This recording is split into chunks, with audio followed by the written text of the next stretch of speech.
Maithili express की शानदार प्रस्तुति।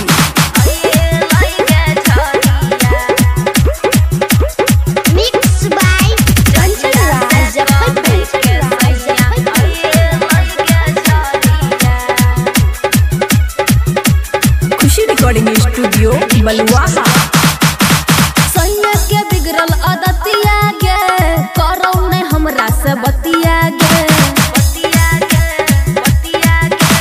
सैया के बिगड़ल अदतिया गे करौ ने हमरा से बतिया गे। खाइ लह दियौ रतिया में फेंक दै छौ थरिया। जहिया से कमे के सैया अइलै गे झरिया। जहिया से कमे के सैया अइलै गे झरिया। सैया के बिगड़ल अदतिया गे करौ ने हमरा से बतिया गे। खाइ लह दियौ रतिया में फेंक दै छै थरिया।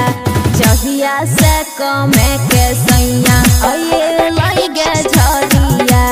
जहिया से कमे के सैया अइलै गे झरिया।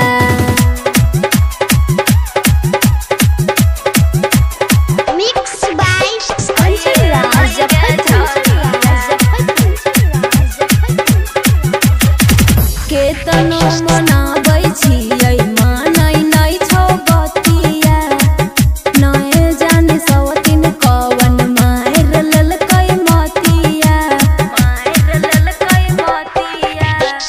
केतनो मनाबै छियै मानै नै छौ बतिया। नए जाने सवतिन कवन मार लेलकै मतिया। देखै नै चाहै हमर गोरा की सूरतिया। जहिया से कमे के सैया अइलै गे झरिया। जहिया से कमे के सैया अइलै गे झरिया।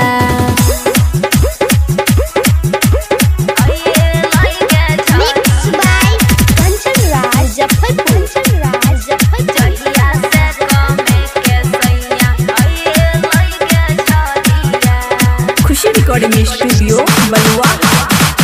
राइटर इंदर पिया रहै गे नादानी। कहियो ने हमरा साथे केलकै ओ नाटानी। राइटर इंदर पिया रहै गे नादानी। कहियो ने हमरा साथे केलकै ओ नाटानी। बात बात हमरा से करै छै लड़ैया। जहिया से कमे के सैया अइलै गे झरिया।